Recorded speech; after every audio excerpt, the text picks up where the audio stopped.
오늘의 헤드라인입니다. 자, 커지는 중동 불안에 한국 증시 파랗게 질릴까 좀 이야기를 나눠봐야 될 것 같은데요.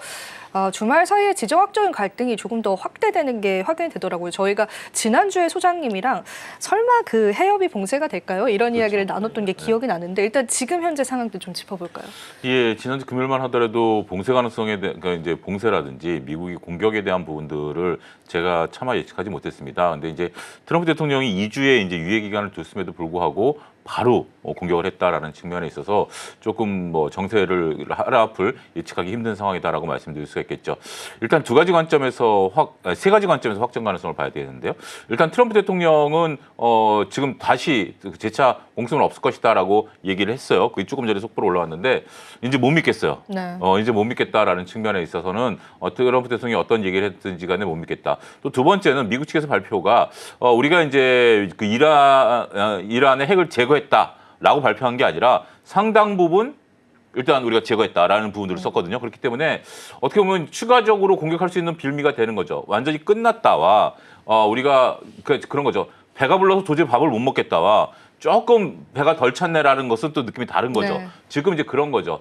그다음에 마지막 세 번째 입장에서 본다라면 지금 이제 이란이 오히려 역으로 미국의 이제 기지라든지 아니면 미국 국민들을 대상으로 테러를 일으키면 이건 또 다른 문제입니다. 이거는 호르무즈 해협 봉쇄 문제와는 또 다른 차원의 군사적인 행동을 나설 수 있는 그런 부분들이기 때문에 더군다나 이란에도 분명 이렇게 과격하신 분들이 또 계실 거 아닙니까? 과격 분자들이 있기 때문에 거기서 돌발 행동이 나타나게 된다면 이거는 또 다른 국면으로 좀 나갈 수 있는 거기 때문에 저는 좀 이렇게 조심스럽게 말씀드리고 싶어요. 어느 위대한 투자자가 그렇게 얘기를 했는데 예측을 예측하지 말자. 지금 예측하기는 어려운 국면이다라고 조금 냉정하게 그러니까 중동 사태에 대해서는 시각을 좀 말씀드릴 수밖에 없을 것 같습니다.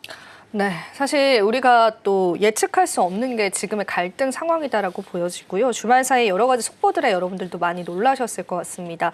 그런데 아이러니합니다. 그럼에도 불구하고 이스라엘 증시가 사상 최고가를 경신한 이유가 어떻게 해석을 해볼 수 있을까요? 일단 이스라엘 입장에서 본다라면 일단 이스라엘은 네타냐후 총리에 대한 불신이 많이 있었던 상황이에요. 그러니까 그러니까 이달에 불신이 많이 있었었고 그것이 일단은 부결이 됐었죠. 그러니까 우리식으로 얘기하면 탄핵을 하려다 못했어요. 그러고 나니까 지금 이스라엘 법상 6개월 있다가 다시 그걸 해야 되거든요. 그렇다고 보면 전국이 불안정해질 수밖에 없는 거죠. 하지만 우리가 전국이 불안정할 때 조금 지도자들이 하는 것 중에 하나가 어떤 하나의 이슈를 만들어내는 거 아니겠습니까? 하나의 총화를 만들어낸다라는 측면에 있어서 이번에 중동 국가에 있어서의 그 자신과 다른 일단 시아파가 됐던 수니파가 됐던 일단 이란은 시아파이긴 합니다만 지금 수니파인 지금 사우디가 성명을 발표했습니다만 아직 공격 군사적으로 나서고 있는 거 아니겠습니까? 지금 이제 미국까지 이렇게 나타나게 된다면 승기를 잡았다라고 봐야 되겠죠. 그렇기 때문에 자신들의 입장이 더욱더 부각되면서 그런 것이 증시로 나타났다고 말씀드릴 수 있겠죠. 하지만 이 또한 우리가 아직 확언하기는 좀 어려울 것 같아요. 참 이스라엘은 특이해요. 일요일도 증시를 하니까 우리가 보통 바로미터로 이제 이런 것들을 삼는 건데 일단 반대적으로 봐야 될 것 같아요. 그러니까 이스라엘만 놓고 보면 자기네들이 지금 현재 승기를 잡았다라고 얘기를 하겠지만 글로벌 증시로 놓고 보면 비트코인이 빠지죠. 네. 이건 또 많은 투자자들의 심리가 적용이 돼 있는 부분들이다라고 봐야 되겠죠. 비트코인이 빠진다라는 것은 이런 부분들이 나타났다라고 보기 때문에 그들만의 어떻게 보면 증시의 증시의 반등 이런 것들이 아니겠나. 그리고 워낙 작은 증시이고 또 이스라엘 증시라는 것이 특징인 게 의외로 글로벌 자금이 안 들어가 있어요. 그러다 보니까 여기는 또 자기들만의 어떤 그 리그가 또 벌어지고 있는 부분도 있어요. 우리나라만 하더라도 지금 외국인들이 발을 빼니까 3,000포인트 밀렸다가 또 이렇게 되는 부분도 있지 않습니까? 네. 그런 부분들을 같이 보셔야 되지 않나 싶습니다. 그런 또 여러 가지 또 환경적인 요인이 있었습니다. 저는 오늘 사실 소장님에게 가장 묻고 싶은 게 있었거든요. 개인들은 왜 이렇게 사는 걸까요, 소장님? 지금 이제 고객탁금이 65조 대 육박했고, 육박했고 신용잔고도 이제 20조예요. 네. 아직까지 또 우리가 동학개문동 때 신용잔고가 27조였거든요. 네. 그렇기 때문에 여력이 있어요. 지금은 단기 저는 유동성 장세다라는 걸 인정해야 될 것 같아요. 지금 중동 문제다라고 하는 것도 우리가 과거 학습 사례를 봤듯이 우크라이나 전쟁이 나타났을 때도 단기적으로 끝났고 특히 이번 문제는 유가라든지 이런 것들을 제외하고 난다면 그렇게 크게 더군다나 여기서 만약에 이란이 지금 막 치고받고 싸우고 막 중동이 대동단결해서 싸우고 있다라면 또 문제가 다르겠는데 지금 입장에서 보면 많은 분들이 이걸 오히려 기회를 삼는 것 같아요. 그렇기 때문에 울고 싶을 때 뺨을 때렸다. 3,000포인트 잠깐 조정받았고 지금 아니면 못 산다라는 단기 포모 증후군이 지금은 주식시장을 지배하는 것이 아니겠나. 이게 바로 유동성으로 고객의 위탁금으로 나타나고 있다. 이렇게 정리하겠습니다. 하지만 그럼에도 외국인은 빼고 선물 시장도 빼잖아요. 네. 기관에서도. 이거는 또 어떻게 좀 깔끔하게 해석을 해볼 수 있을까요? 일단 그거는 외국인들 입장에서 보면 지난주 금요일이 외국인들 파생 만기일이었어요. 그러니까 새로운 포지션을 구축한다라고 봐야 될 것 같아요. 근데 이 외국인들이 지금 현재 발을 빼느냐 안 빼느냐는 우리 환율을 보면 돼요. 우리 환율 같은 경우 1,370, 80원 지금 그 이상 안 올라가잖아요. 만약에 지금 우리가 지정학적 리스크가 커진다라든지 그러면 환율이 1,400원 위로 올라가야 되겠죠. 그러면 정말 외국인들이 발을 뺀다라고 볼 수 있겠습니다만 지금 오늘 외국인들의 포지션이 현 선물에서 다 매도가 나타난다 하더라도 그들이 구축해 왔었던 파생을 다시 구축하는 그런 단계다라고 측면에서 봐야 되겠고 물론 불확실성이 있는 건 사실이에요.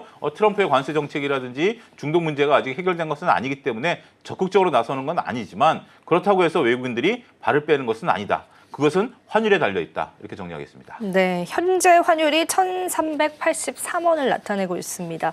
사실 통상적으로 이렇게 지정학적 리스크가 불거지면 우리가 1,400원까지도 좀 내다봤었던 것 같은데 그렇죠. 그런 면에서 봤을 때는 환율 어느 정도 안정권을 좀 나타내는 그리고 또 한 가지 네. 우리가 또 봐야 될 것은 유가도 봐야 되겠죠. 예, 유가가 지금 현재 우리가 2011년에 그때 이제 유가가 120달러까지 갔었기 때문에 그때도 지금처럼 맞겠다라는 소리에 120달러가 갔기 때문에 지금 혹자들은 지금보다 더 7, 80%더 올라갈 가능성이 있다. 100달러 넘어설 것이다라고 보는 건데 유가가 80달러는 안 넘잖아요. 이것도 굉장히 중요한 거다라고 볼 수 있겠죠. 우리가 아무리 이게 120달러, 130달러 얘기를 한다 하더라도 많은 글로벌 이 똑같은 생각을 하고 있을 텐데 유가가 80달러를 안 넘는다는 것도 외국인 투자자들이 아직까지는 그렇게 우려하는 것은 아니다. 이렇게 정리하겠습니다. 네, 다른 여러 가지 환경과 지표들에서 시장 힌트들을 좀 찾아볼 수 있는 것 같습니다. 그런 부분도 소장님 해석을 잘 해주시는 것 같고요. 또 이 얘기 한번 나눠보겠습니다. 호르무즈 해협 봉쇄 네. 이 부분 네. 시나리오 이제는 좀 바뀌었을까요? 호르무즈 해협이 대략 한 38km 정도 이렇게 폭이 있어요. 예. 그 중에서 배가 다닐 수 있는 곳은 그렇게 많지는 않다라고 하네요. 이렇게 저처럼 이렇게 큰 배가 이제 다니려면 일정 부분인데 특히 이게 예만 그러니까 이제 이게 이란이 있고 호르무즈 해협이 있고 밑에는 이제 예멘이 있거든요. 근데 예멘 쪽보다는 이란 쪽에 이제 배들이 붙어서 다니니까 굳이 이제 예멘 쪽으로 가려면 좀 힘든 거예요. 그렇기 때문에 호르무즈 해협에 대한 봉쇄 지금으로서 나오는 얘기는 의회가 이제 통과가 됐죠. 그러니까 우리처럼 이란 의회에서 통과가 됐기 때문에 이란 최고 의사결정권자가 땅땅땅 이제 하면 끝이에요? 이제 끝이 되는 그런 부분들이죠. 근데 지금 나온 속보들을 보면 서방 국가들이 중국의 도움을 요청했다라는 부분들이 있어요. 지금 현재 호르무즈 해협이 차지하고 있는 것들이 글로벌 원유의 20%. 그다음에 천연가스의 25%가 여기를 통과하거든요. 이라크라든지 이란 이런 나라들의 이제 원유가 나오고 사우디는 그 밑으로 이제 가는 부분들이기 때문에 그런 부분들인데 여기서 나오는 건 80%가 중국으로 간다라는 거 아니겠습니까? 우리가 지금 그런 부분들 때문에 지금 중국을 통해서 이란에 대한 어떤 그 호르무즈 해협을 막는다. 근데 이것은 또 한 가지 우리가 좀 봐야 되는 것이 지금 이제 그런 거잖아요.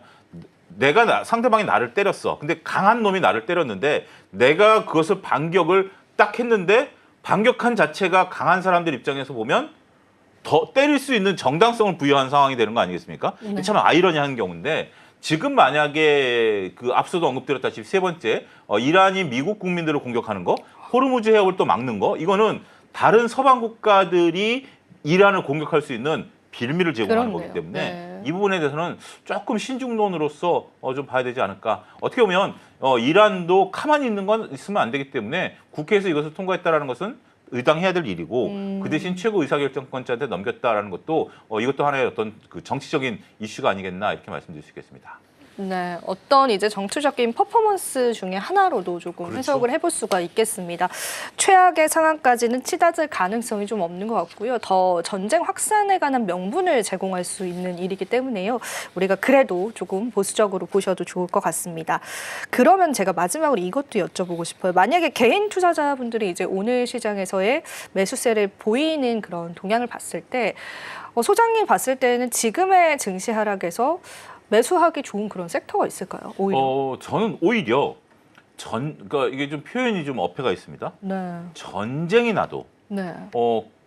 계속해서 움직이는 산업이 있죠. 그러니까 우리가 이제 중동 전쟁과 관련해서 정유주들, 방산주들이 수혜주다라고 보는 것들이 있긴 하겠습니다만 그거 말고도 하다못해 우크라이나 전쟁이 났었을 때도 우리가 전혀 꿈쩍하지 않은 섹터가 있죠. 바로 반도체입니다. 그리고 인공지능이고요. 이와 관련된 전력기기고요.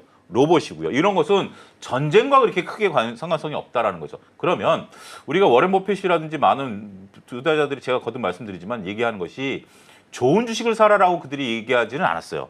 좋은 주식을 싸게 사라라고 한 거죠.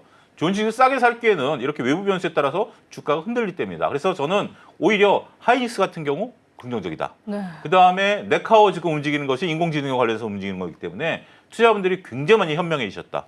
이 부분도 저는 인정해야 될 것 같고 이와 관련해서 반도체 장비주들, 로봇주들 이런 쪽들에 대해서는 여전히 저는 오히려 이게 만약 주가 빌미에 조정이 된다라고 한다면 오히려 매수 기회로 봐야 된다. 저는 그렇게 말씀드리고 싶습니다.